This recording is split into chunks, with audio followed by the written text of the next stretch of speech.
is going to share the details of the package under mission Atmanirbhar Bharat. First, the Honorable FM and MOS will brief, then we will take some questions from you. Over to Finance Minister.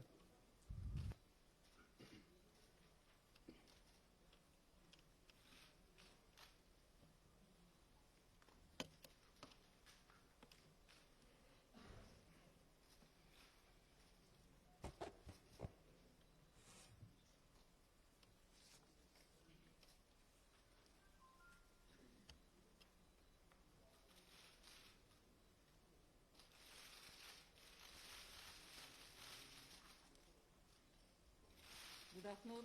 Can you hear me with my mask or should I remove it? Are you okay? It's better now?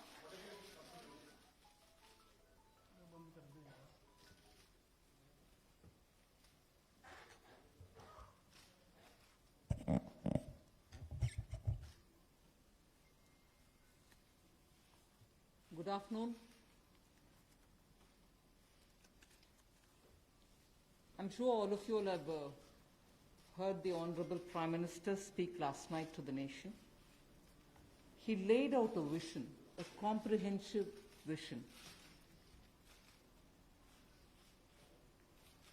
And that vision was laid out after wide and deep consultation with several sections of our society. And these discussions were held at various levels, with various ministries, and also gradually taken up to the level of the Prime Minister's office.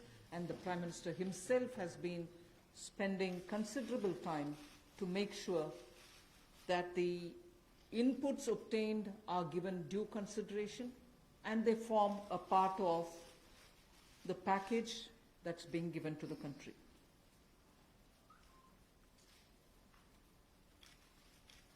Essentially, this is to spur growth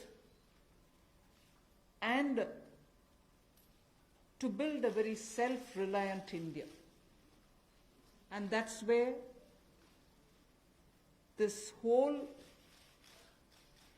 initiative is called as Atmanirbhar Bharat Abhiyan. And the word Atmanirbhar India is the one which you will be hearing me say quite often. I know, coming from South India, a lot of people wondered what it actually meant. So for their benefit, I'll just say what it means in the 4 languages, subject of course to perfectionist corrections. Suya Sarbu Bharadam in Tamil, Suya Adharita in Telugu, Suyam Asarittan in Malayalam, and Swayam Avalambita in Kannada. Subject to correction, it may not be the perfect translation, but something to take it closer to what it means. So Atmanirbhar Bharat is what we are talking about.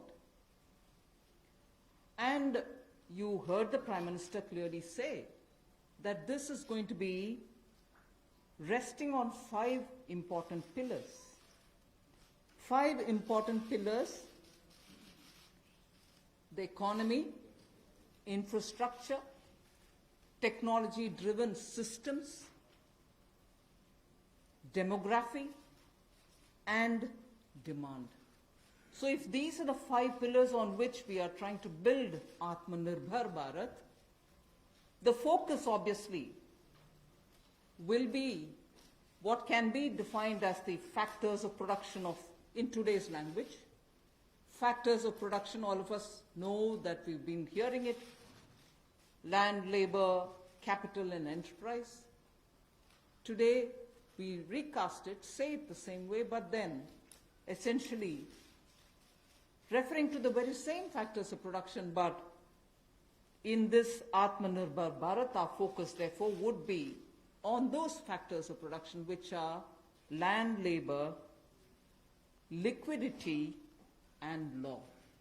So essentially it addresses issues of ease of doing businesses, ease of doing, compliance and regulations being due diligence observed, and so on. And in this, the intention is to build brands. Intention is also to take local brands, and build them to a global level. So there is a global value chain integration also as a part of this vision which the Prime Minister has put before us. Certainly when he says Atmanirbhar Bharat, it is not to look inwards and cut India to become an isolationist country. It certainly talks about a confident India which can rest on its strengths and also be able to contribute to the globe, the way in which the Prime Minister rightly pointed out. The production of PPE and masks and also ventilators to an extent has rapidly grown within these 40 days. We have the capability, we have the enterprise to build such capabilities and help the world with it. And therefore India shall continue contributing to the globe.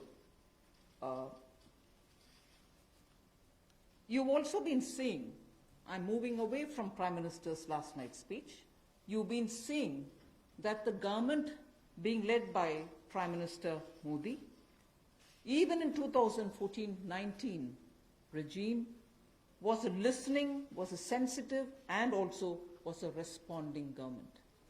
And that is why I list before you the various reform-driven steps which have been successfully taken. It's important for us to recall that now. Even as we talk about building a new India, building an India which is going to be Atmanirbhar.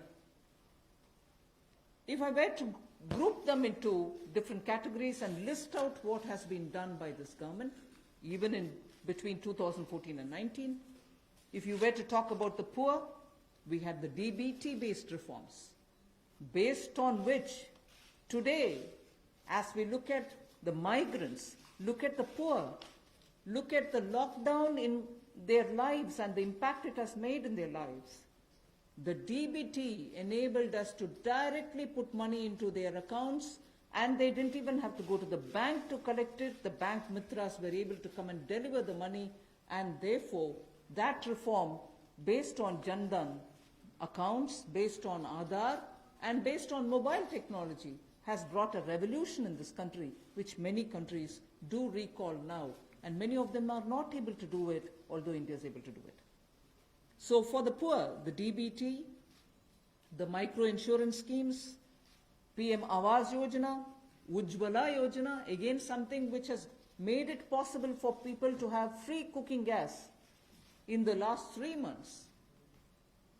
It wouldn't have been possible to reach out to the poor to have their cooking gas given unless the Ujjwala scheme was so successfully implemented. Swachh Bharat Abhiyan and Ayushman Bharat. And therefore for the poor, during the last tenure, the several schemes which benefited were all reform driven. If I were to talk about agriculture in the same spirit, PM Fasal Bima Yojana, PM Kisan Yojana, which again has come off handy, that we were able to front load the money to the Kisan during this lockdown. Otherwise it wouldn't have been possible. Creating new fisheries department, Krishi Sinchai Yojana, were all aimed at bringing reform in agriculture. Similarly, talking of business and also trying to bring in better business environment. PSB cleanups happened, public sector banks cleanup, after a heavy load of phone banking resulting in NPAs. Public sector banks recapitalization, FDI liberalization, ease of doing business reforms, which were taken down to the third level of administration governance, IBC reforms, GST reforms, and today because of the GST reforms, you're able to see what impact lockdown is having on small and medium businesses. And finally, reforms in other areas, very quickly to recall. National Highway Authority, the TOT plans, the airport privatizations, power sector reforms, which resulted in India becoming a power surplus country from shortages always.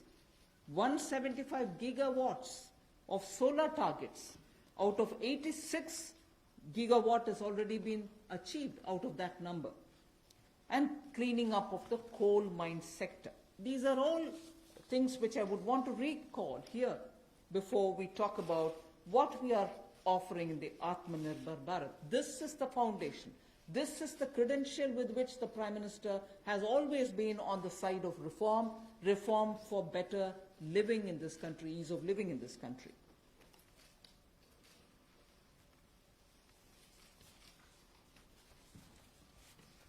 नमस्कार। कोविड-19 में देश और दुनिया के सामने बहुत सारे संकट खड़े किए और इन चुनौतियों के समय में भी भारत के यशस्वी प्रधानमंत्री आदरणीय मोदी जी अवसर देखते हैं और कहीं ना कहीं पिछले कल का उनका जो देश के प्रति संबोधन था उसमें स्पष्ट तौर पर दिखता है कि आत्मनिर्भर भारत बनाने के लिए ये जो संकल्प उन्होंने लिया है, ये जो सोच अपनी देश के सामने रखी है, इसने एक नई ऊर्जा देशवासियों में भर दी है। जहां अपने घरों तक सीमित थे लोग, आज वो आत्मनिर्भर भारत बनाने के इस संकल्प में जुड़ने जा रहा है और संकट में अवसर देख रहा है। और शायद यही कारण है कि दुनिया के मुकाबले अगर भारत का देखा जाए तो इस लड़ाई में बहुत अच्छे कदम रहे। यहां तक कि दुनिया भर के देशों में दवाइयां तक पहुंचाने का भी संकट के समय में अगर किसी ने काम किया तो भारत की दवाइयों की कंपनियों ने किया, जिसमें भारत को बहुत प्रशंसा भी मिली है। यही नहीं, सबसे पहले कोविड-19 को चलते मोदी सरकार ने जो पहला कदम उठाया वो प्रधानमंत्री गरीब कल्याण योजना के रूप में लेकर आए कि देश के गरीब को भूखा ना रहना पड़े, उसको कोई दुख तकलीफ ना हो। और 1,70,000 करोड़ का ये पैकेज माननीय वित्त मंत्री जी ने आप सबके सामने रखा था। और यही नहीं, कंप्लायंस की कोई दिक्कत ना हो कि आपको कानूनी तौर पर वैधानिक रूप से कोई जो नियमों का पालन कर रहा है उसमें आप रह ना जाएं, तो उसकी भी छूट 3 महीने का मोरेटोरियम पीरियड आपको दिया गया। फिर आरबीआई के माध्यम से भी घोषणाएं हुई जिसमें लिक्विडिटी का फायदा आप सबको मिला, देश के करोड़ों लोगों को। तो मेरा मानना यह है कि रिफॉर्म्स की जब माननीय प्रधानमंत्री जी बात करते हैं कि आत्मनिर्भर भारत हमने बनाना है, तो उसके 5 स्तंभ की उन्होंने बात की है, 5 पिलर्स की बात की है, जिसके विस्तार में उल्लेख माननीय वित्त मंत्री जी ने किया है। मैं एक बात इसमें और कहना चाहता हूं कि ये जो हम इकोनॉमी की बात करते हैं, अर्थव्यवस्था की बात करते हैं, पहला स्तंभ आधारभूत ढांचा हमारा ऐसा हो जो आधुनिक हो। और यही नहीं, हमारे सिस्टम जो है वो 21वीं शताब्दी में हमें विश्व गुरु बना सकें, उस लायक हम बनाएं।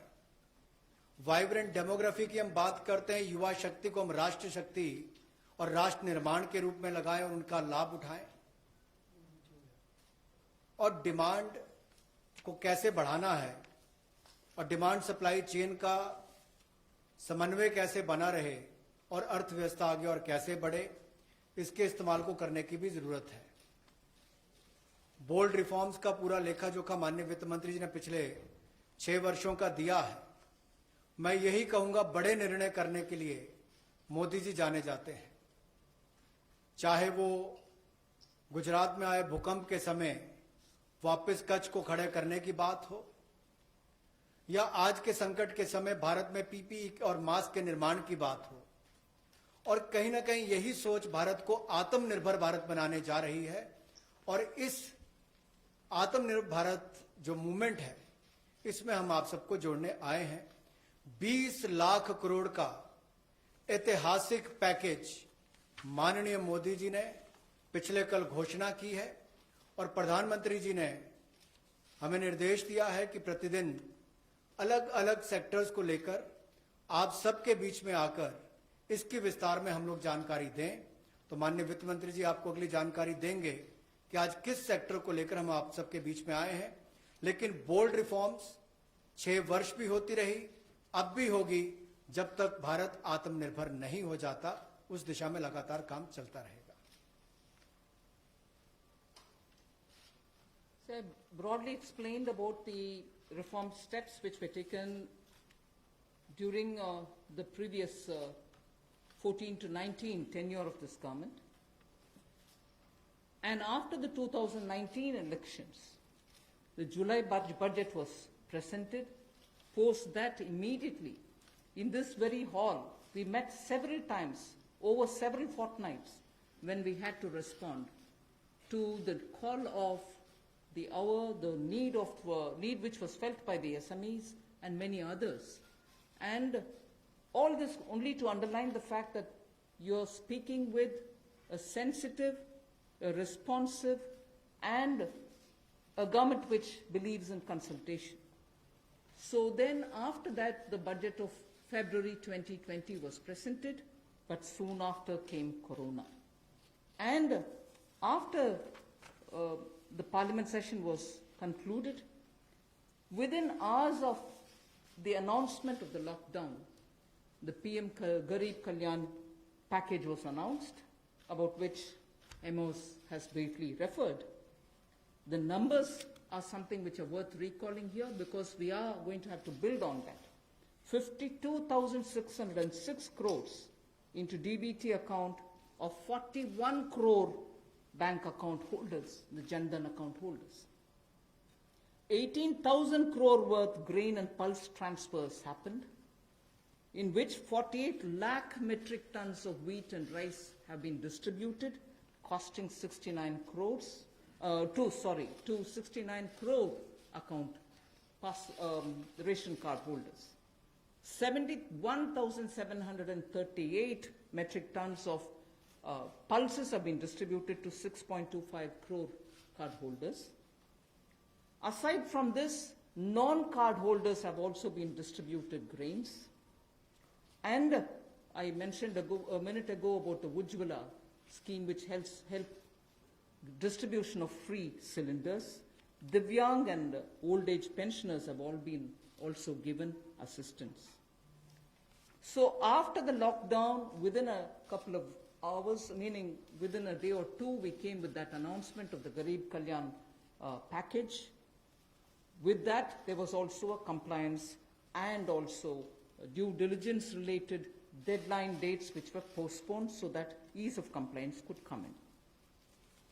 Beginning today, I come over to speaking about today. Beginning today, for the next few days, I shall be coming with this entire team before you to put out the details of the vision which PM has put forth yesterday. So PM's vision for a self-reliant India, we will come with the details in various tranches beginning today, and we shall not forget in each of the tranches that we are talking about that we do have a responsibility towards the poor of this country, towards the needy of the country, towards the migrant workers of this country, the Divyang and the aged. So the tranches will of course be for all our convenience, suitably bringing grouped items which have some correlation. Alongside, you also had the Reserve Bank of India coming up with a lot of liquidity infusion, about which the data which will be shared with you all will go into greater detail about the quantum that they came up with, the LTROs and the TLTROs. I'm not getting into it so that you'll get the data, but we are not going into it. We also ensured, the Revenue Secretary is here, we also ensured that 18,000 crores of refunds through a special drive were given for all the income tax taxpayers. Drawback were also given the payments. So the intention being liquidity should be in the hands of the people. For all those who have up to 5 lakhs of refund dues, we cleared it. 14 lakh taxpayers have benefited because of that. So with that said, today the tranche has about 15 different measures, 6 of which pertain to the micro, small and medium enterprises. कुटीर लघु उद्योग के लिए 6 ऐसे कदम हम उठाएंगे. 2 relate to the employees provident fund. 2 relate to the NBFCs, housing finance corporations, and the MFIs, microfinance institutions. 1 relates to DISCOMs, 1 relates to contractors, 1 relates to real estate, and 3 are tax measures that we've taken. So I'll get into the detail of today's tranche of announcements. I said there are 6 major steps for the MSMEs. The first one, there is a collateral-free automatic loan for MSMEs which is being provided. This will give facility up to 3 lakh crores. 25 crore outstanding for those MSME units for whom 25 crore is the outstanding loan, or 100 crores whose turnover will benefit from this. These loans will have a 4-year tenure, and there will be a moratorium given for 12 months. These are going to be 100% credit guaranteed over as a cover given to banks and NBFCs on principal and interest.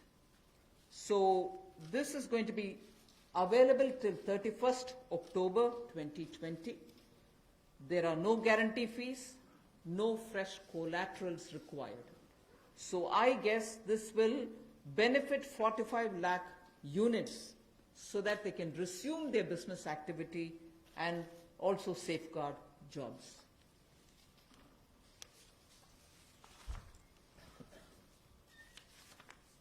प्रधानमंत्री गरीब कल्याण योजना में जहां सबसे पहले Covid health workers के लिए 50 लाख रुपए की इंश्योरेंस पॉलिसी का प्रावधान किया गया था, वहीं पर 80 करोड़ गरीबों को 5-5 किलो गेहूं या चावल देने का प्रावधान किया गया और पूरे देश भर में पीडीएस के अलावा अतिरिक्त ये 5-5 किलो उनको दिया गया, पिछले महीने भी और इस महीने भी. इसके अलावा ये प्रति व्यक्ति 5-5 किलो था और प्रति परिवार दाल देने का भी काम किया गया 1 किलो. और इसके अलावा जो हमारे वृद्ध, विधवा, दिव्यांग हैं उनको भी जनधन खातों में सीधा पैसे डाले गए, 500-500 रुपये, 1000 रुपये उनको टोटल डाला गया. इसके अलावा जो 20.5 करोड़ जनधन योजना खाता धारक थे, ऐसे 41 करोड़ खातों में भी 52,606 करोड़ रुपया अब तक ट्रांसफर कर दिया गया है.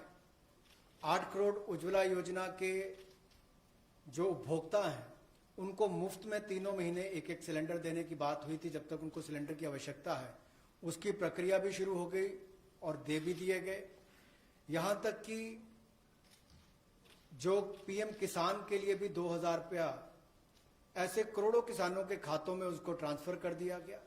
तो जितनी घोषणाएं उस पीएम गरीब कल्याण योजना के अंतर्गत की गई थी उन पर सारे कदम भारत सरकार द्वारा उठाए गए और करोड़ों भारतीयों को इसका लाभ माननीय प्रधानमंत्री नरेंद्र मोदी जी के माध्यम से मिला है.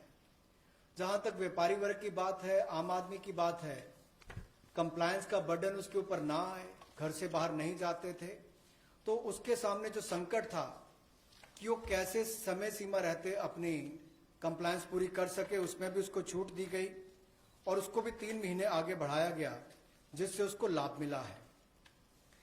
आरबीआई ने भी जो महत्वपूर्ण घोषणाएं की उससे लाखों करोड़ रुपए की लिक्विडिटी मार्केट में आई है, जिससे पूरे देश को लाभ मिला है. और इसकी जानकारी आप सबके सामने पहले भी रखी है, केवल आज एक बार फिर आपके ध्यान में लाने की जरूरत पड़ी तो उसको किया है.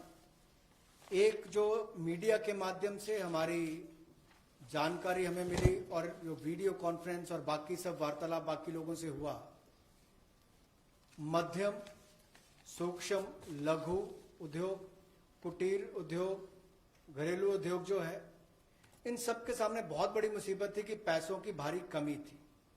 इन सब के लिए क्या किया जाए, ये भारतीय अर्थव्यवस्था की रीढ़ है। ये जो हमारा सूक्ष्म लघु मध्यम उद्योग है, कुटीर उद्योग है, गृह उद्योग है, इन सब का एक बहुत महत्व है। 12 करोड़ से ज्यादा लोगों को ये रोजगार देते हैं। तो ऐसे कारोबार और व्यापार करने वाले, विशेष तौर पर एमएसएमई सेक्टर जो है, इसके लिए आज एक बहुत बड़ी घोषणा है कि collateral free automatic loan 3 lakh crore रुपए का मध्यम सूक्ष्म लघु कुटीर और गृह उद्योग को मिलेगा। इसमें किसी को अपनी ओर से कोई गारंटी, कोई कोलेटरल देने की आवश्यकता नहीं है और इसका समय सीमा भी 4 वर्ष की होगी और पहले 12 महीने यानी कि पहला 1 वर्ष उनको प्रिंसिपल रीपेमेंट नहीं करना पड़ेगा, इनके मूलधन का चुकाना नहीं पड़ेगा, मूलधन को नहीं चुकाना पड़ेगा और 12 महीने की इस पे छूट रहेगी और 4 वर्ष के लिए उनको ऋण दिया जाएगा। तो 3 लाख करोड़ रुपए का ये ऋण, ये हमने बगैर किसी गारंटी, बगैर किसी कोलेटरल के भारत के मध्यम सूक्ष्म लघु उद्योग, कुटीर और गृह उद्योग के लिए मोदी सरकार ने करके दिया है। I just move to the next one, which is about a 20,000 crore subordinate debt proposition which we are bringing. If the earlier one, which was just now explained by the MOS, was for standard MSMEs who, because of lockdown, couldn't move forward because they didn't have money, they didn't have cash coming in. So for buying raw materials or paying the wages, if they had a problem, you had that emergency credit line which we spoke about just a minute ago. Now I come to talking about subordinate debt through which we want to infuse about 20,000 crores. These are meant for stressed MSMEs. So if you're providing for the standard, you're now providing for the stressed MSMEs. Now the stressed MSMEs do have a problem of equity.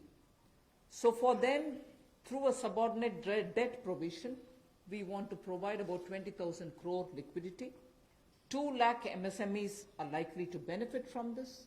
The functioning of the MSMEs which are NPA or are stressed, all of them will be eligible. For this subordinate debt-based scheme, NPAs or stressed MSMEs will all be eligible for this.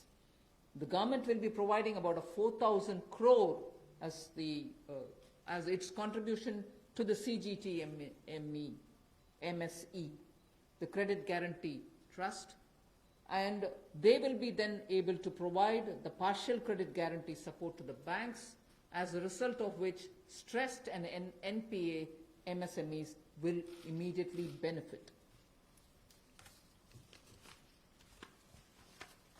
तनाव में जो सूक्ष्म लघु मध्यम उद्योग या कुटीर या गृह उद्योग हैं, उनकी इन परिस्थितियों को देखकर गौण कर्ज या अधीनस्थ ऋण के रूप में 20,000 करोड़ रुपए का प्रावधान इन स्ट्रेस्ड एमएसएमईज के लिए किया गया है, ताकि इनकी जो कमी आती थी उस कमी को दूर किया जा सके। और इसमें भी लगभग 2 लाख से ज्यादा मध्यम लघु सूक्ष्म कुटीर उद्योग को लाभ मिलने वाला है और ये 20,000 करोड़ का गौण ऋण ये तनाव वाली एमएसएमईज को दिया जाएगा। The next of the MSME linked steps that we are taking, this is the third. There is a fund of fund being created for infusing about 50,000 crore as equity into the MSMEs. This will benefit those MSMEs who have the potential and who are viable. So we spoke about those who are standard, we spoke about those who are NPAs and stressed. Now I'm talking about MSMEs who may be doing viable business and who need hand-holding because of the situation thanks to the COVID. So this fund of fund, with a corpus of 10,000 crores, through mother fund and daughter fund framework, will be able to provide the growth potential MSMEs greater support, and this, we think, will help MSMEs to expand their capacities, and this will also encourage them eventually to get listed in the markets which they can choose. जो मध्यम लघु सूक्ष्म उद्योग अच्छा कर रहे हैं, विस्तार करना चाहते हैं, आगे बढ़ना चाहते हैं, लेकिन उनके आकार को बढ़ाने की, क्षमता को बढ़ाने की सुविधाएं नहीं मिल पाती थी, तो उसके लिए फंड्स ऑफ फंड्स का प्रावधान किया गया है और इस फंड्स ऑफ फंड्स के माध्यम से 50,000 करोड़ की इक्विटी इन्फ्यूजन होगी, ये हम करने जा रहे हैं। इससे इन सभी अच्छा काम करने वाले मध्यम लघु सूक्ष्म उद्योगों को अपना आकार और क्षमता बढ़ाने का अवसर मिलेगा। The next one is something which all of us have been waiting for a long time, about the definition of MSMEs. I'm sure you heard from several sources that this discussion has been going on. We have now come to a stage where we can happily announce that the definition being changed is being changed in favor of the MSMEs. Because there was always this fear in very successful MSMEs also, that if they outgrow the size of what is defined as an MSME, they'll lose the benefits that they get as an MSME itself. So outgrowing this definition meant outgrowing and going out of receiving benefits. Therefore, MSMEs preferred to remain within the definition rather than grow. Now what we are coming with is a change in the definition of MSME so that they need not worry about growing in size. They will still be able to get quite a lot of benefits which otherwise, as an MSME, they had got. So now how do we change it? I told you why we are changing the definition. How are the changes being brought about? What exactly is the change which is coming in? The change is that investment limit which defined an MSME is being revised upwards. So you can be a slightly more larger invested company, but you're still going to be considered only as an MSME. And then I'll come to the amounts which is shown in the chart there. But the idea is, even with an increased investment, you'll still be defined only as an MSME. You shall not get out of the benefit which is given to you as an MSME. Second is, additional criteria to define an MSME is being brought in.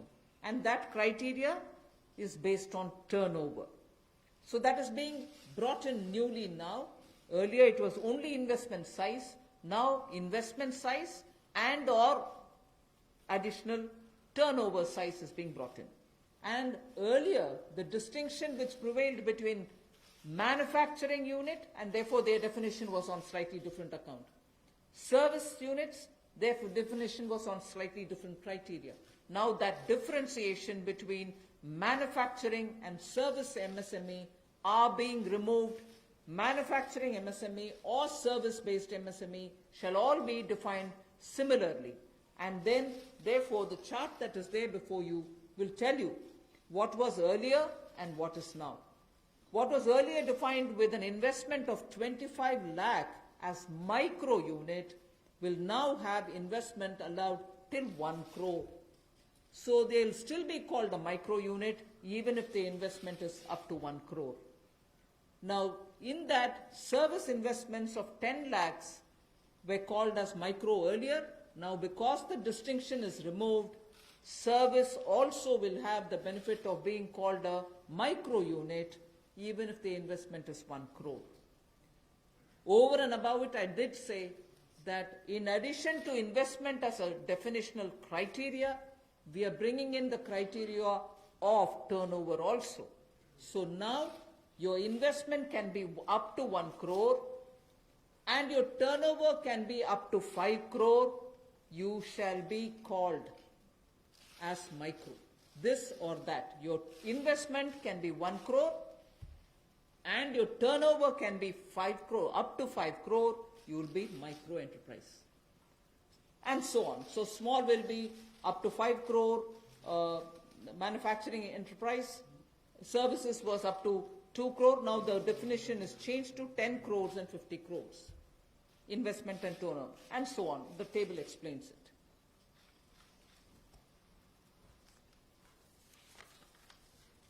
सूक्ष्म लघु मध्यम उद्योग में इसकी परिभाषा में कम दहलीज होने के कारण ये लगातार संकट रहता था कि अगर हम इससे बाहर जाएंगे तो हमें जो हमारे बेनिफिट्स मिलते हैं, लाभ मिलते हैं, उससे हाथ धोना पड़ेगा।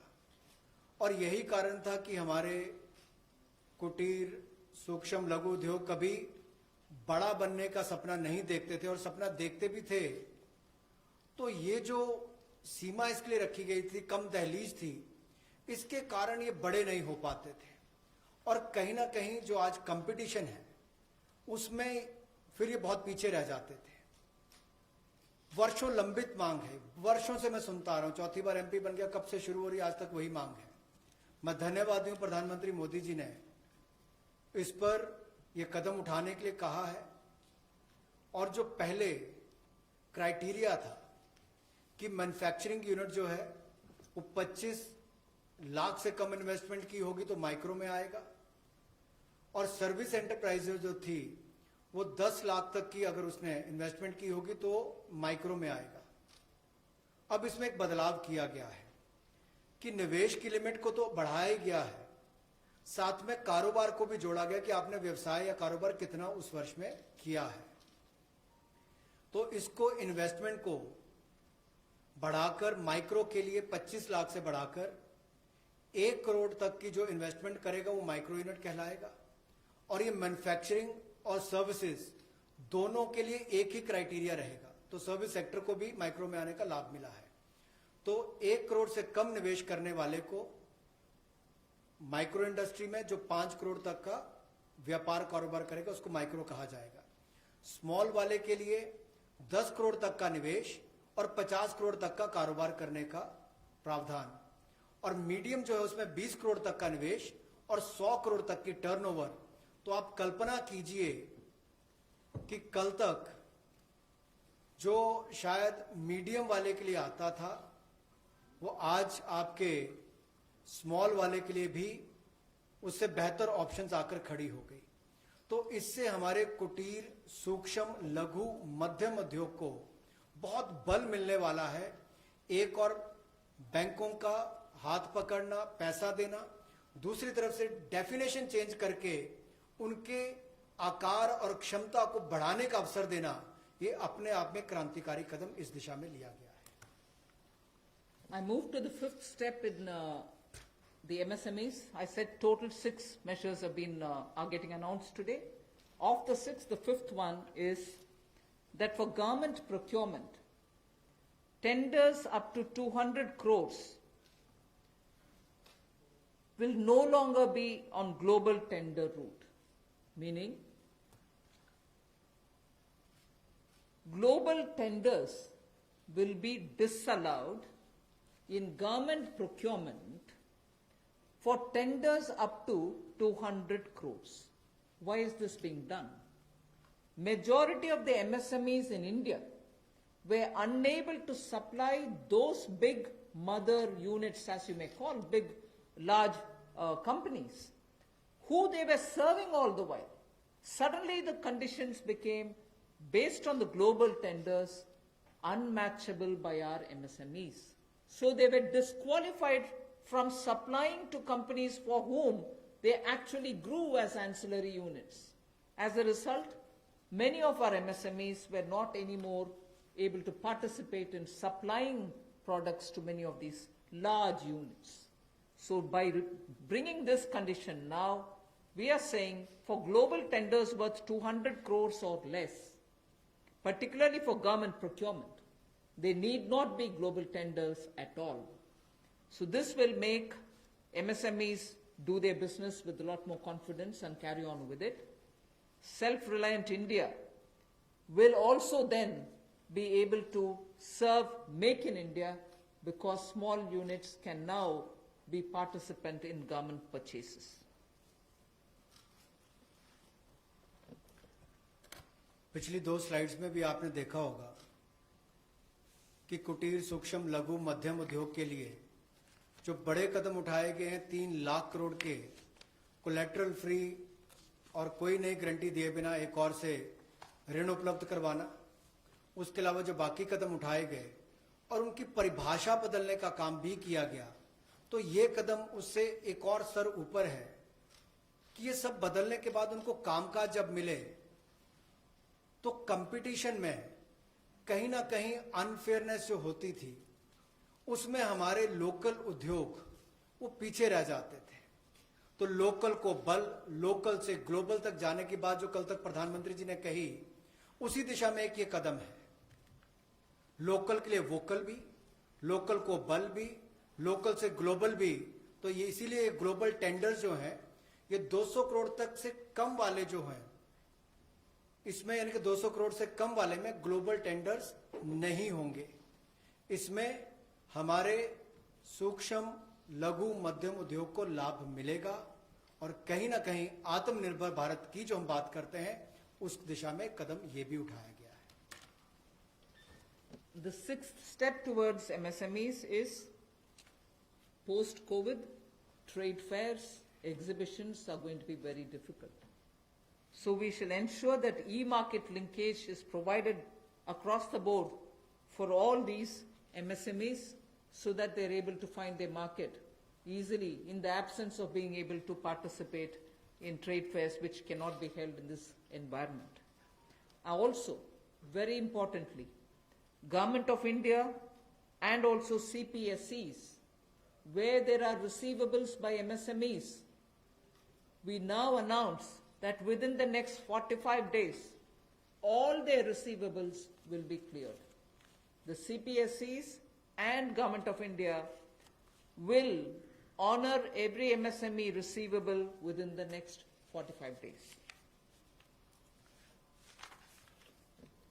इसी तरह से एक बार फिर कुटीर सूक्ष्म लघु मध्यम उद्योग के लिए ये जो चुनौतियां कोविड-19 के समय शुरू हुई कि घरों तक सीमित होना पड़ा और आप कहीं जाकर सामान बेचने में दुविधा आती थी, तो ई मार्केट लिंकेज करने की बात की, क्योंकि ई कॉमर्स का आजकल जमाना भी आया है, वो भी होगा।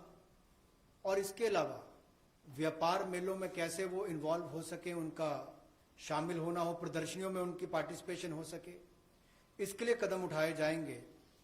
और जो हमारे सार्वजनिक केंद्र उपक्रम है उसमें जो अगर उनके कोई पेंडिंग पेमेंट्स है, सरकारी है या पीएसयूज में है, उनको भी अगले 45 दिनों में बल देकर वापस उनकी पेमेंट हो, ऐसा प्रयास किया जाएगा ताकि जल्द से जल्द उनकी पेमेंट हो, ताकि उनको राहत मिल सके। I now move to talking about EPF. You were aware during the Pradhan Mantri Garib Kalyan package, some measures were extended for the EPF. In that, we had said units which have 100 workers, 90% of whom are earning less than 15,000 rupees, will be able to draw from their EPF from the funds because they needed money in their hands. We have now, and for the 3 months, the payment of EPF also was given relaxation. What I would now like to say before you is a liquidity relief is being given for all EPF establishments.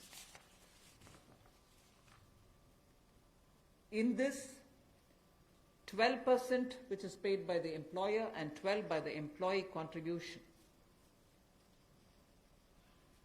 We extend the support which Government of India gave for another 3 months. We had given it for March, April, and May up to May 2020. The payments were made into their eligible accounts by Government of India for March, April, and May. Nearly 3.6 lakh establishments benefited from this. liquidity relief of 2,500 crores to 72.22 lakh employees is now being proposed to be provided by extending this contribution for the next 3 months also. June, July and August 2020, the EPF contribution will be paid by Government of India, and this shall provide 2,500 crore liquidity support. So what was given earlier for March, April and May is now being extended for another 3 months, which will be June, July and August, and therefore we shall be infusing 2,500 crore liquidity and 72.22 lakh employees will benefit from it. 1,70,000 crore के प्रधानमंत्री गरीब कल्याण package में एक सुविधा दी गई थी कि EPF जो है, प्रोविडेंट फंड जो है, वो 12% जो कर्मचारी उसका भी और जो नौकरी देने वाला उसका भी 12% भारत सरकार देगी।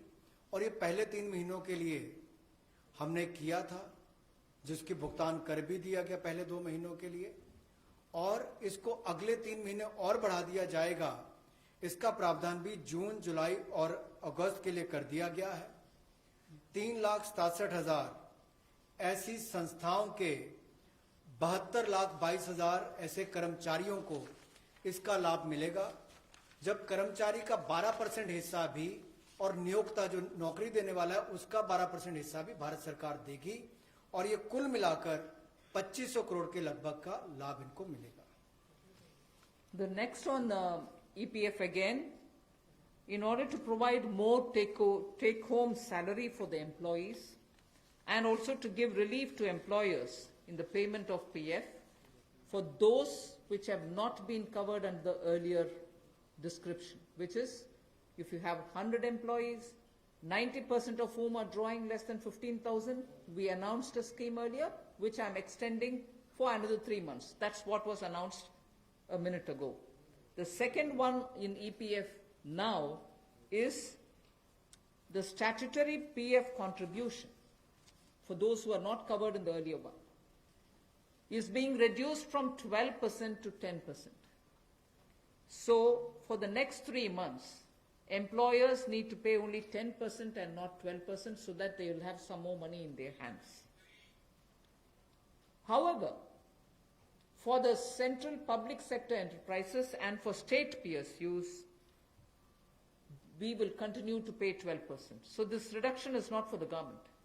However, government employees, government employer still pays 12%. But employees in these public sector undertakings will be given the advantage of paying only 10%. So a liquidity relief of 6,750 crores for both the employee and employer will be available for the next 3 months.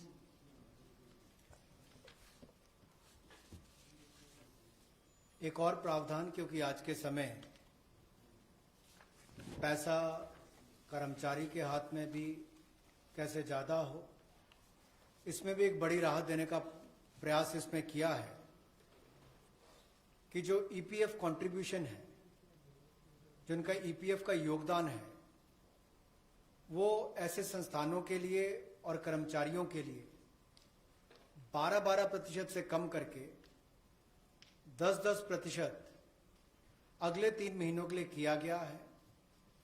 इससे कर्मचारी भी और संस्थान दोनों को लाभ मिलेगा।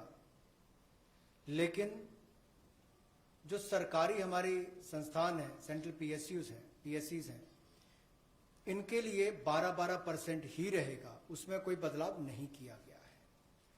तो इससे कुल मिलाकर 6,750 करोड़ रुपए का लिक्विडिटी सपोर्ट इनको मिलेगा और एक तरह से 6,750 करोड़ रुपया ज्यादा इनके हाथ में आएगा।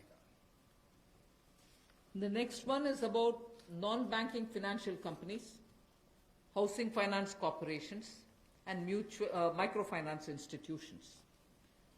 We have been hearing in spite of a lot of steps which the RBI took, in spite of all the provisions that we made between the July budget and the February budget, it was felt that the NBFCs were not able to get enough resources. And particularly, some NBFCs which were not very highly rated had particular difficulties in comparison to the others. So, Government of India now launches a 30,000 crore special liquidity scheme. Under the scheme, investment will be made in both primary and secondary market transactions where investment grade debt papers, this is not infusing equity, this is taking and buying debt papers of NBFCs, housing finance corporations and microfinance institutions. And not high quality debt papers, they can be investment quality also. So this we expect will have an impact on those struggling NBFCs who need money to carry on with business. And these NBFCs are also those who have been funding MSMEs. So in order for these NBFCs to keep their network of MSMEs served, this infusion is absolutely necessary. And these securities with which you're going to buy these debt papers will be fully guaranteed by Government of India. They will be fully guaranteed by Government of India. We hope that this will also bring in a lot of difference for NBFCs who have access to small and micro units, and therefore we want to ease the flow of credit through these NBFCs who have only not so good debt papers in their hands. गैर banking वित्तीय कंपनियां NBFCs या फिर हमारे housing finance companies और micro finance institute, इन सब के लिए जो इनके पास लिक्विडिटी की कमी आती थी, धन का अभाव होता था, उसके लिए ये नई योजना लेकर आए हैं जिसमें 30,000 करोड़ रुपए का विशेष तौर पर प्रावधान किया जाएगा। स्पेशल लिक्विडिटी स्कीम ये होगी जिससे इनके धन की आपूर्ति भी होगी और इसके माध्यम से जहां एक और हाउसिंग सेक्टर को बल मिलेगा, एमएसएमई सेक्टर को बल मिलेगा, उसका भी लाभ हमारी अर्थव्यवस्था में और नीचे आम आदमी को पहुंचेगा और इसका पूरी तरह से गारंटी भारत की सरकार देगी। The next facility also for the NBFCs is to give 45,000 crore liquidity infusion through a partial credit guarantee scheme for the NBFCs in particular. This is an existing scheme, but we are expanding its scope. Expanding its scope only because it will now cover borrowings such as primary bond issued, the commercial papers. So all these will constitute the liability side of the balance sheet, but we are getting into that area also. But in this case, as different from the previous one, 20%, the first 20% loss alone will be borne by the guarantor, which is Government of India. The first 20% loss. So in this again, AA rated papers below and also below that will all be included. Even unrated papers will be eligible for investment. This we think will help many of the microfinance institutions, and with this, if money goes into their hands, even based on unrated papers, we guess they will have liquidity to reach out to the MSMEs who may be in the far-flung areas. जहां पहली 30,000 करोड़ की liquidity guarantee scheme लेकर आए थे, NBFCs के लिए, एचएफसीज और MFIs के लिए, वहीं पर अब आंशिक ऋण गारंटी योजना, ये लगभग 45,000 करोड़ रुपए की एनबीएफसीज का इसमें प्रावधान किया गया है। इसमें भारत सरकार गारंटर होगी, जो 20% का नुकसान इसके द्वारा वहन किया जाएगा। और यही नहीं, इसमें AA पेपर और इससे भी नीचे वाले जो है उसको भी इसमें पैसा मिल पाएगा, ऋण मिल पाएगा। और इसके अलावा जो अनरेटेड पेपर एलिजिबिलिटी है इन्वेस्टमेंट के लिए, वो भी इसमें प्रावधान किए गए हैं ताकि ज्यादा इसका स्कोप बढ़ सके, ज्यादा लोगों को इसका लाभ मिल सके और कुल मिलाकर इससे भी नई लैंडिंग जो है यानी कि कर्जा दिया जा सके सूक्ष्म लघु मध्यम उद्योग को और आम नागरिकों को भी मिल सके, उसके लिए इसका प्रावधान किया गया है। I move over to talking about the DISCOMs. DISCOMs today are facing unprecedented cash flow problems. They desperately need help. Otherwise, they are unable to pay the power generating companies. You know, all the states, DISCOMs are in serious crisis. So in order to help them, there is a emergency liquidity injection, which is happening to the extent of 90,000 crores. Now the Power Finance Corporation, REC, the Rural Electrification Corporations, both of them put together will infuse liquidity of 90,000 crores to all the DISCOMs against all the receivables that they have. They're sitting there without getting paid. In turn, they are not able to pay the GENCOs. In turn, the GENCOs are wondering where they will have more money to pay for producing electricity. And at a time when we are talking about Atmanirbhar Bharat, at a time when we are also rightly claiming the credit for having made India a surplus power generating country, we've reached a stage where DISCOMs don't have money because they're sitting with receivables. So we are now making a provision, a one-time provision, for PFCs and RECs to infuse that money into the DISCOMs against their receivables, and who in turn, this will be done with the state issuing guarantees. The guarantee, the amount which is being infused on guarantees being given by states. Now, obviously, having received that infusion of money, the DISCOMs will pay the GENCOs. GENCOs in turn will clear their dues and keep the cycle moving. Now, what does this do to the customer? The customer, we want the benefit to be passed on to the customer. We are in fact telling the central public sector generation companies that they shall give rebate to those DISCOMs which shall pass these benefits to the final customer. So we are making it clear to the central public sector generation companies that on receiving the money from the DISCOMs, they should be able to pass it on again back to the consumers. So this is a one-time infusion of liquidity for cash-desperate DISCOMs.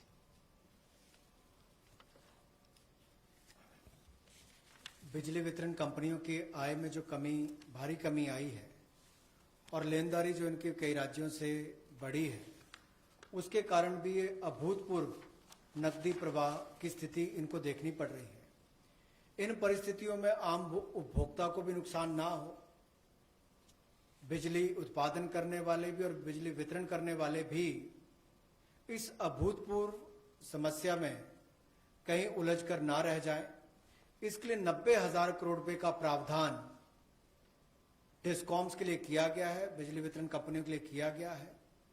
और ये 90,000 करोड़ रुपया जो बिजली वितरण कंपनियों को दिया जाएगा वो पावर फाइनेंस कॉर्पोरेशन और रूरल इलेक्ट्रिफिकेशन कॉर्पोरेशन के माध्यम से दिया जाएगा।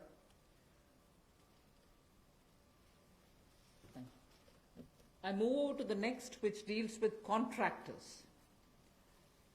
All Government of India agencies, such as the railways, road transport, highways, CPW, etc., will now give 6 months extension without any cost to the contractors, so that extension should cover construction work or goods and services contracts that they have with central government agencies. They can take additional 6 months to comply with the contract conditions.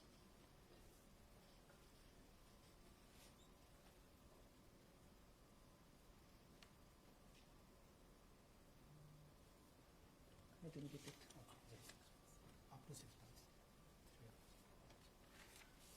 So the extension is up to 6 months, is what I'm being told. Okay. Covers construction. This shall cover construction work or cover even goods and services contracts. It will also cover completion of works and intermediate milestones that they may have. This will also cover and extend concessional period which is given in PPP contracts. So even the concessional periods will get extended up to 6 months. And in order to facilitate greater liquidity which they can obtain, government agencies will partially release bank guarantees to the extent of the partially completed contracts. So if a particular contract is completed to some extent and not fully, to that some extent, the partial bank guarantee will also be released so that their cash flow will improve. जहां एक और पहले 200 करोड़ तक के tenders global नहीं होंगे, एक वो राहत दी गई। अब उसके बाद जो अभी काम हमारे कॉन्ट्रैक्टर्स कर रहे हैं देश भर में, चाहे वो रेलवेज का हो, सड़कों का हो, हाईवेज का हो, सेंट्रल पब्लिक वर्क्स का हो, अलग अलग डिपार्टमेंट्स के हों, क्योंकि कोविड के कारण ये समस्या खड़ी हुई, तब उनको 3 महीने से ज्यादा 6 महीने तक की राहत इसमें दी जा सकती है एक्सटेंशन के रूप में, ताकि उनको कोई खामियाजा ना भुगतना पड़े। और जो ऑब्लिगेशंस थी उनकी, उसके कारण दिक्कत आ सकती थी, इसलिए प्रावधान किया गया है ताकि मुकदमेबाजी या बाकी सब ना हो और मानसिक रूप से भी ठीक रहे और अच्छा काम करके समय पर पूरा कर सकें। तो 6 महीने तक की इनको राहत दी गई। और यही नहीं, जो पीपीपी कॉन्ट्रैक्ट है उसमें भी जो कंसेशन पीरियड है उसमें भी ये राहत 6 महीने तक की दी जा सकती है, पर मैक्सिमम जो है 6 महीने तक हो सकता है। केस टू केस मैटर करेगा। और जो सिक्योरिटी दी जाती थी पार्शियल, उसको रिलीज किया जा सकता है आंशिक रूप से। मान लीजिए मैं कोई ठेका लिया है, 70% किसी ने काम किया और उसके एवज में उसकी आंशिक रूप से वो बैंक गारंटी को वापस किया जा सकता है, ताकि उसके पास और लिक्विडिटी और काम करने के लिए आ सके। एक बहुत बड़ी राहत इस तरह से कॉन्ट्रैक्टर्स को भी देश भर में देने का एक प्रावधान किया है।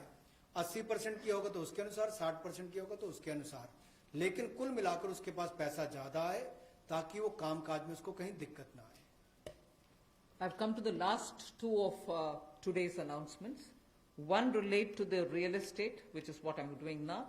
The next has direct taxation related reliefs, which has 3 different aspects. So the last two, one is on the real estate and the next is on the taxation. In the real estate matter, the Urban Development Ministry shall issue advisory to the states and the union territories so that the regulatory authorities are given clear picture that they can treat the COVID-19 period as an event where you can invoke the force measure. In other words, they can treat it as an act of God, and to that extent be flexible about the execution of the contract signed. This will also mean that with the necessary changes, they will have to issue fresh project registration certificates. They can extend the registration and the completion dates. Suo motu, they can do it by 6 months for all registered projects, expiring on or before 25th March 2020. So using the force majeure clause, they can suo motu extend the registration and completion date by 6 months if the project was registered on or after 25th March 2020. So there need not be individual applications separately for it. They can suo motu do it. They can also issue fresh project registration certificates automatically with revised timelines. So this way, people who had entered into a contract and got fixed because of the coronavirus will not suffer. These measures, we think, will de-stress developers and real estate industry which is already in difficulty will benefit with the new timelines. कोविड-19 का प्रभाव हमारे real estate projects पर भी पड़ा होगा और इसके लिए ही ministry of housing and urban development ये राज्य की सरकारों को और यूटीज को एडवाइस भी करेगी कि उनकी जो रेगुलेटरी अथॉरिटीज हैं वो एक प्रावधान करें कि जो रजिस्ट्रेशन और कंप्लीशन डेट है उसको सुओ मोटो 6 महीने तक आगे बढ़ा दिया जाए और इसकी जो 25 मार्च तक जो एक्सपायरी डेट थी यानी कि उसको 6 महीने तक आगे बढ़ा दिया जाए और इसमें कोई इंडिविजुअल एप्लीकेशंस मंगवाने की आवश्यकता नहीं है। जो 25 मार्च तक थी उसको वैसे ही 6 महीने तक का आगे विस्तार कर दिया जाए, उसको आगे अवधि को आगे बढ़ा दिया जाए। रेगुलेटरी अथॉरिटीज को भी यही अनुरोध किया गया है और इसमें ministry of housing and urban affairs के माध्यम से जाएगा कि 3 महीने तक पीरियड उसको भी आगे बढ़ा दिया जाए और जो फ्रेश प्रोजेक्ट रजिस्ट्रेशन सर्टिफिकेट्स हैं वो भी रिवाइज टाइमलाइंस के साथ दे दिए जाए। तो इसी तरह से रेरा के अंतर्गत जो टाइमलाइंस है उसको आगे बढ़ाने की जो बात कही गई है इसमें विस्तार में कही गई। I move over to talking about the tax-related proposals, which is my last. You're fairly familiar with the TDS and the TCS tax deductions which happen. We have now from, let us say, tomorrow till 31st March 2021, reduced the TDS rates and the TCS rates by 25% of the existing rate. So if the existing rate is 100, it will be reduced by 25%. This shall apply to all payments, if they are payment for contracts or professional fees or interest or rent or dividend or commission or brokerage. All of these will be eligible for this 25% rate reduction. Through this, and as I said, this will be coming into force from tomorrow and last till March 31st, 2021. And this we think, this reduction we think will release nearly 50,000 crores in the hands of the people who otherwise would have paid it as TDS. This reduction alone is going to give 50,000 crores back to the people, in the sense it will be in their hands rather than coming in as payment of taxation. जो TDS rates हैं वो सभी non salaried payment वालों को, residents को, और TCS rate जो है उसमें 25% की कटौती की गई है फाइनेंशियल ईयर 2020-2021 के लिए, और इससे 50,000 करोड़ रुपए का लगभग लाभ आम जनता को मिलने वाला है। यानी कि अगर मेरा 100 रुपया बनता था तो मैं 100 रुपये की बजाय अब 75 रुपये दूंगा और उसमें 25% की कटौती की गई है। तो एक बहुत बड़ी राहत कार वेतनभोगी इन सबके लिए, non salaried payment to residents, इनके लिए की गई है। The next is a set of dates which are getting extended for direct tax, some of the measures that we are taking. All pending refunds to charitable trusts and non-corporate businesses and professions, including that of proprietorship, partnership, LLP and cooperatives, shall be issued immediately. I did mention at the beginning that we have already refunded quite a lot of refunds which were either 5 lakhs or lesser to individuals who waited for their refund for a long time, and through that nearly 14 lakh people had benefited. Now we are saying that the pending refunds of all charitable trusts, non-corporate businesses, professions, proprietorships, partnerships, LLPs and cooperatives, many of whom can be very small, Many of these are in cooperative sectors, many are MSMEs, many are small partnerships. All their refunds will be given immediately, which will mean that they will get their due money, that's their money, they will get it back in their hands without any delay. Then the due date of all income tax returns for the year 2019-2020 are now being extended from 31st July 2020 and 31st October 2020 to 30th November 2020, and tax audits from 30 September 2020 is being changed to 31st October 2020. So that is a measure which will help people not to worry about how they are going to do their compliance, will they be able to file their returns or not. So that is a step which we take. And the last one, which also is a taxation related measure, is the date of assessments getting barred, because assessment time gets barred with a certain date. We are conscious of it, we have taken cognizance of it, so we are saying date of assessments getting barred as on 30th September 2020 is now being extended to 31st December 2020. So 3 months extension is being given so that date of assessment doesn't get barred as of September 2020, it can wait till December 2020. And also, those getting barred on 31st March 2021, we are saying this in advance, those getting barred as of 31st March 2021 are being extended to 30th September 2021. They're a clear, again 6 months extension for those March. We are telling that in advance. 31st March 2021, which we are getting debarred, will now be moving over to 30th September 2021. And the last point that I would want to share with you all for this evening is, you know, we've launched this Vivad Se Vishwas scheme for making payment, and there was a component that you had to pay 10% extra if it is beyond a certain date.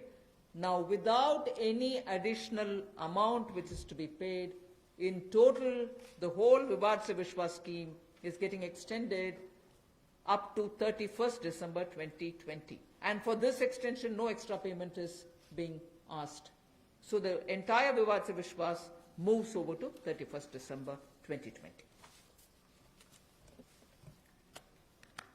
5 lakh तक के refund 14 lakh से ज़्यादा लोगों को अब तक वापस कर दिए गए थे। उसके अलावा जो उससे ऊपर वाले उसकी भी प्रक्रिया शुरू, और बहुत सारे लोगों को वो भी वापस कर दिए गए हैं जो रिकॉर्ड समय के अंदर किए गए। अब इसके अलावा जो पेंडिंग रिफंड्स हैं, चाहे वो चैरिटेबल संस्थाओं के हों, ट्रस्ट के हों, या नॉन कॉरपोरेट बिजनेस या प्रोफेशंस के हों, यानी कि प्रोप्राइटरशिप, पार्टनरशिप, एलएलपी, कोऑपरेटिव्स, इनको भी जल्द ही इनके रिफंड्स इशू कर दिए जाएंगे ताकि पैसे की कमी कहीं पर ना आए। इनकम टैक्स की रिटर्न के लिए जो ड्यू डेट थी वित्तीय वर्ष 2019-20 के लिए, उसको 31 जुलाई 2020 और 31 अक्टूबर 2020 से बढ़ाकर 30 नवंबर 2020 कर दिया जाएगा, और टैक्स ऑडिट को भी 30 सितंबर 2020 से बढ़ाकर 31 अक्टूबर 2020 कर दिया जाएगा। जहां तक डेट ऑफ असेसमेंट की बात है, यह भी वर्जित हो रही थी 30 सितंबर 2020 को, इसको भी एक्सटेंड कर दिया जाएगा 31 दिसंबर 2020 तक, और जो वर्जित हो रही थी 31 मार्च 2021 को, इसको 30 सितंबर 2021 तक बढ़ा दिया जाएगा। मैं एक बार फिर कह देता हूं, जो डेट ऑफ असेसमेंट्स जो बार हो रही थी 30 सितंबर 2020 को, उसको 31 दिसंबर 2020 तक बढ़ा दिया गया है, और जो बार हो रही थी 31 मार्च 2021 को, उसको 30 सितंबर 2021 तक बढ़ा दिया गया है। विवाद से विश्वास स्कीम बजट के समय भी हम लाए थे, लेकिन इन अभूतपूर्व परिस्थितियों के चलते इसको भी जिनको पेमेंट करनी है कोई अतिरिक्त पेमेंट ना किए बिना, एडिशनल अमाउंट दिए बिना इसको 31 दिसंबर 2020 तक एक्सटेंड कर दिया गया है, ताकि आप 2020 31 दिसंबर तक पेमेंट कर सकते हैं। उसमें आपको कोई अतिरिक्त पेमेंट नहीं करनी पड़ेगी। मैं धन्यवाद करना चाहूँगा फाइनेंस मिनिस्टर का, एमओएस फाइनेंस का, for detailed briefing to all of us on these particular subjects. Madam, with your permission, 2 questions we are going to take online and 4 questions we can take from the hall here. So first I take the question online. How does the government plan to finance rupees 20 lakh crore stimulus? Maybe this is a question I should answer after I finish all my announcements on the various tranches. But government has also given a slightly altered schedule, the borrowing schedule. So that is one of the ways, that is, I repeat, that is one of the ways in which we are also expecting to finance. But the other details about how exactly are we going to get financing this will be probably more appropriately answered after we finish announcing all the tranches. Number 14.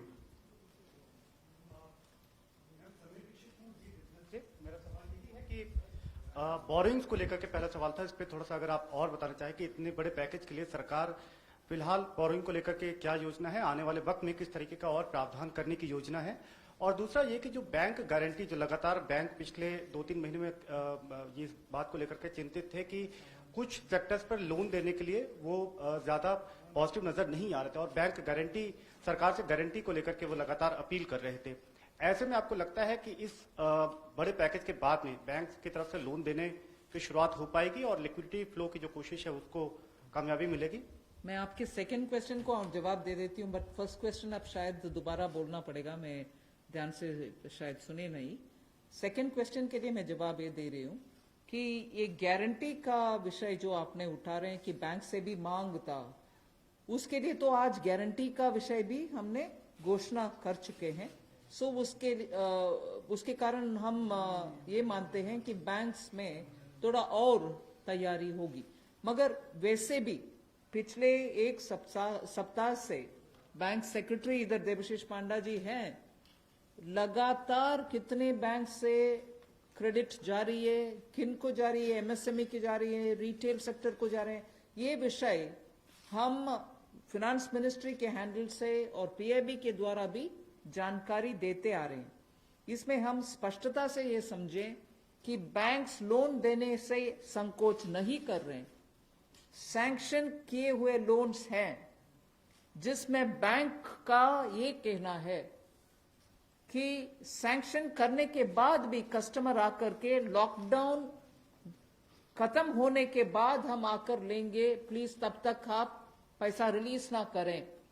ऐसे request customer रख रहे हैं bank के सामने। मैं ये नहीं कह रही हूं सभी कस्टमर्स ऐसे बोल रहे हैं, मगर ज्यादातर कस्टमर्स ये बोलने की वजह से सैंक्शनड लोन का विवरण हम दे रहे हैं हर 2 दिन के एक बार, फिर भी वो अमाउंट रिलीज क्यों नहीं होता। और ये भी प्रश्न उठते हैं कि क्यों बैंक्स रिवर्स रिपो में रिजर्व बैंक में लगातार पैसा डाल करके आ रहे। कारण यही है कि सैंक्शन करने के बाद भी क्लाइंट्स उनके अपने चॉइस पर कह रहे हैं कि लॉकडाउन निकालने के बाद, हटने के बाद हम पैसा रिलीज करवाएंगे आपसे। सो ये भी है विषय, हम इसका पूरे हर पहलू अंडरस्टैंड करने का आवश्यकता है। Your first question? That's all right. That's covered. Number 12. I'm Sapna here. Very good afternoon. Ma'am, 2 questions. A lot of queries are coming from various quarters that after the announcement of the additional borrowing by the government last Friday of 4.2 lakh crore approx, how much is of that's going to be taken care in terms of meeting the revenue gap, ma'am? And the stimulus which you've just mentioned. And ma'am, in today's announcements, would you be able to give us any indication as to what would be the cash outgo by the government? I think your first question is largely addressed already about where are we going to get the money from, and is the debt market going to be able to, receive the announcement that's been made by the government last Friday? Yes, you're seeing how the market is responding, and that's no secret. It's not something anyone can hide. It's public domain information. I have broadly indicated the amounts. But in any case, end of the, all the announcements, 4 or 5 announcements, you'll get to know. And in any case, the Honorable Prime Minister has clearly said what is the total size of the stimulus package. Ma'am, related question online hai. Does the package announced by the Prime Minister yesterday is a standalone one, or it is inclusive of earlier package of 1.7 lakh crore and the other security items, 65 lakh crore liquidity measures announced by the RBI? Does this all? As I said, whoever has asked that question online can wait till all the announcements are made. Number 9. Ma'am Monika ji business ma'am MSME sector में पहले से ही बहुत ज्यादा liquidity crunch था और UK Sinha committee ने ये सारी रिकमेंडेशंस पहले से ही दे दी थी, तो इतना समय क्यों लग गया? क्या हम लॉकडाउन का इंतजार कर रहे थे? और दूसरा ये कि अप्रैल के जीएसटी नंबर्स अभी तक नहीं आए हैं, तो एमएसएमई सेक्टर से काफी कंप्लेंट्स आ रही हैं और वो काफी रिक्वेस्ट कर रहे हैं कि एक जीएसटी एमनेस्टी स्कीम उनके लिए आ जाए, तो क्या हम उसकी आशा कर सकते हैं? एमएसएमई के लिए अभी इतनी सारी घोषणा, पता नहीं मुझे क्यों आप उसको लॉकडाउन के लिए हम कौन इंतजार करते हैं जी लॉकडाउन के लिए? आप क्षमा कीजिए, मुझे कैसे उसका जवाब देना है पता नहीं चल रही है।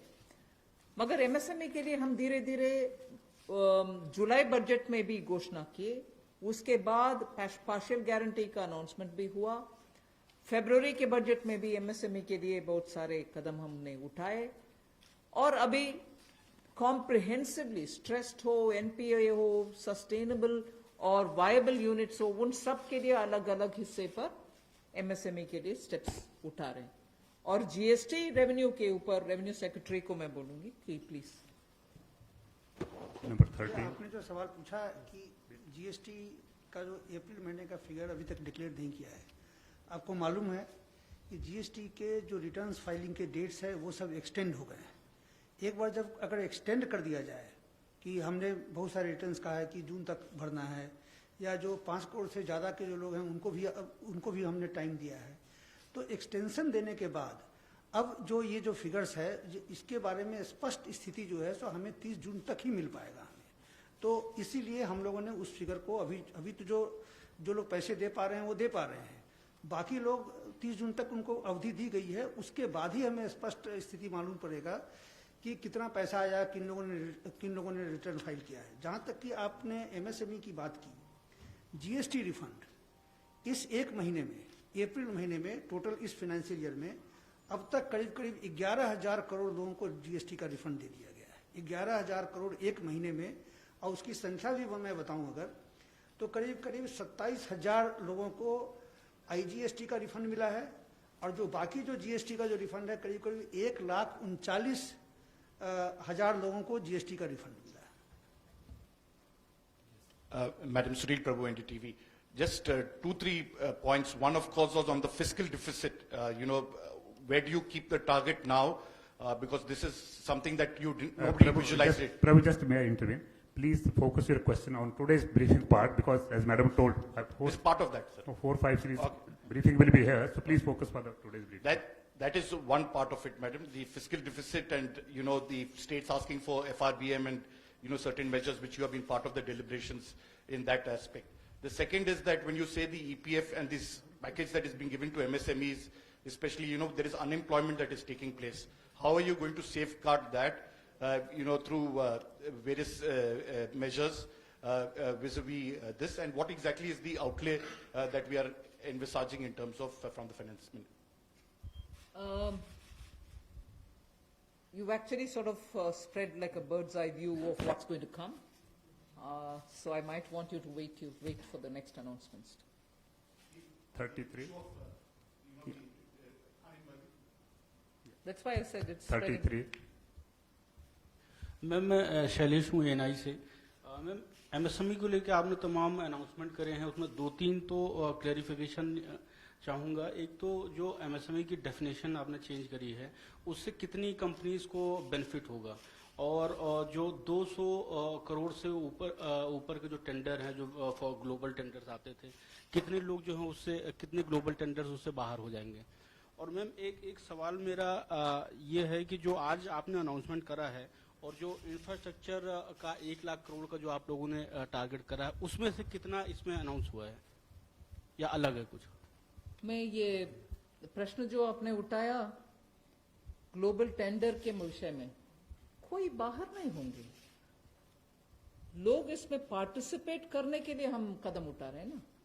अगर ग्लोबल टेंडर का आवश्यकता नहीं है, जिसके वजह से स्मॉल एंड मीडियम इंडस्ट्रीज उसमें भाग लेना मुश्किल समझ रहे हैं, हम उस रिक्वायरमेंट को ही हटा दिया कि ग्लोबल टेंडर कॉल फॉर ना करें, जिससे 200 करोड़ से कम वाले गवर्नमेंट प्रोक्योरमेंट में एमएसएमई भाग लें। एक्सक्लूशन नहीं है, इंक्लूशन होगा।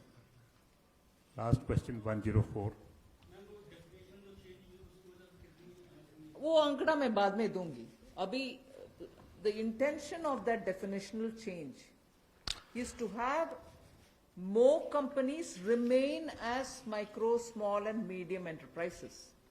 Growing के वजह से वो इस definition से बाहर ना हो जाएं, इसके लिए कितने यूनिट बेनिफिट होंगे, if anybody of the secretaries have that information they can give, नहीं तो हम आपको कैलकुलेट करके देंगे कितने यूनिट इससे दोबारा एमएसएमई के डेफिनेशन के अंदर आएंगे।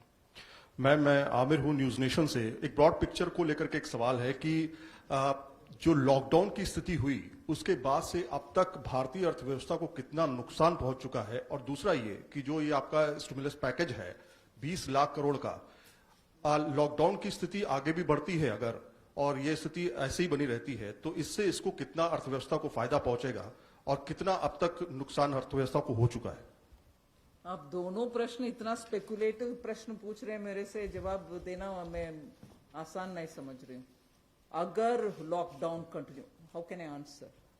वन सेकेंड, लॉकडाउन के वजह से क्या नुकसान हुआ, आंकड़ा करने के लिए अभी समय नहीं है। हम रिस्पॉन्ड कर रहे हैं जिससे न्यू इकोनॉमी उभर कर आना है और सभी स्ट्रेंथ के साथ उनके बिजनेस रिवाइव करना है, उस रास्ते पे हम चल रहे हैं। इसीलिए I can't answer even your first question, I am sorry. Where from this question is coming? Please just, last question has already been taken. I know that there are large number of questions today, but friends, as we are meeting regularly for next 2-3 days, so please, it's end of house, sir. I thank madam and thank the MOS. Thank you very much.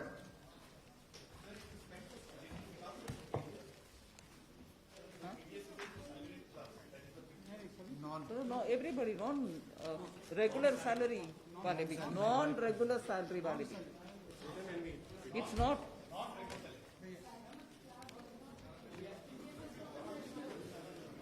TDS is for professionals, TCS is for others, no?